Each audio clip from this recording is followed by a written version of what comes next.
అందరికీ నమస్కారం. Welcome to our channel. మన ఆంధ్రప్రదేశ్ మరియు తెలంగాణ రెండు రాష్ట్రాల వ్యాప్తంగా కూడా ఇప్పటికే అక్కడక్కడ కూడా తేలికపాటి వర్షాలు అయితే కురుస్తున్నాయి. ఇక ముఖ్యంగా చూసుకుంటే మనకు సాయంత్రం నుంచి కూడా తేలికపాటి నుంచి మోస్తరు వర్షాలు కురుస్తున్నాయి అన్నమాట రెండు తెలుగు రాష్ట్రాల్లో. ఇప్పుడు తాజాగా మనకు మరి కాసేపట్లో ఈ జిల్లాల్లో తేలికపాటి నుంచి మోస్తరు వర్షాలు, ఈ జిల్లాల్లో మనకు భారీ వర్షాలు కురిసే అవకాశం ఉందని వాతావరణ శాఖ అయితే ప్రకటించింది. ఆ వివరాలన్నీ కూడా మనం వీడియోలోకి అయితే వెళ్ళి తెలుసుకుందాం. ఇక ఏపీలోని ఏ జిల్లాల్లో వర్షాలు కురుస్తాయి, ఎన్ని రోజుల పాటు కూడా వర్షాలు కురుస్తాయి, తెలంగాణలోని ఏ జిల్లాలో వర్షాలు కురుస్తాయి, ఎన్ని రోజుల పాటు కూడా కురుస్తాయి అనే వివరాలని కూడా అందిస్తాను. దయచేసి వీడియో చూస్తున్న ప్రతి ఒక్కరు కూడా ముందుగా వీడియోను లైక్ చేయండి, తెలిసిన బంధువులకు స్నేహితులకు వీడియోను షేర్ చేయండి. ఇలాంటి మరెన్నో వీడియోల కోసం ఇప్పుడే మన ఛానల్ని సబ్స్క్రైబ్ చేసుకుని పక్కన వచ్చే గంట పైన నొక్కి మళ్ళీ వచ్చే అలానే గంట పైన నొక్కి ప్రతి వీడియోను కూడా మీరు మిస్ అవ్వకుండా మీ ఫోన్లోనే నోటిఫికేషన్ లేదా మెసేజ్ రూపంలో తెలుసుకోండి.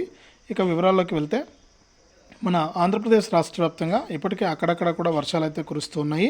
ఇక ముఖ్యంగా చూసుకుంటే నైరుతి ఋతుపవనాల ప్రవేశంతో తెలుగు రాష్ట్రాల్లో విస్తారంగా వర్షాలు అయితే కురుస్తున్నాయి. ఇక ఆంధ్రప్రదేశ్లోని రాయలసీమ, ఉభయ గోదావరి, ప్రకాశం, నెల్లూరు, కృష్ణా, బాపట్ల, పల్నాడు, మన్యం, అల్లూరు జిల్లాల్లో పిడుగులతో కూడినటువంటి వర్షాలు కురుస్తాయని ఏపీ విపత్తుల నిర్వహణ సంస్థ అయితే వెల్లడించింది.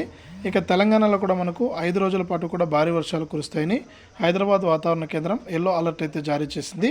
ఇక నైరుతి ఋతుపవనాలు విస్తరిస్తున్నటువంటి నేపథ్యంలో 4 రోజుల పాటు కూడా మనకు వర్షాలు కురిసే అవకాశం ఉందని హైదరాబాద్ వాతావరణ కేంద్రం వెల్లడించింది.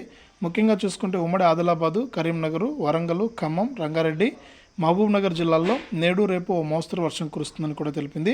ఇక 10, 11 తేదీల్లో నిర్మల్, వికారాబాదు, సంగారెడ్డి, మెదక్, కామారెడ్డి, మహబూబ్ నగర్, నారాయణపేట జిల్లాల్లో కూడా భారీ వర్షాలు కురుస్తాయని మనకు రెండు తెలుగు రాష్ట్రాల వాతావరణ శాఖలు అయితే అందించాయి. ఇది అప్డేట్. వీడియోను లైక్ చేయండి, షేర్ చేయండి, మన ఛానల్ని ఇప్పుడే సబ్స్క్రైబ్ చేసుకుని పక్కన వచ్చే గంట పైన నొక్కి మళ్ళీ వచ్చే అలానే గంట పైన కూడా నొక్కండి.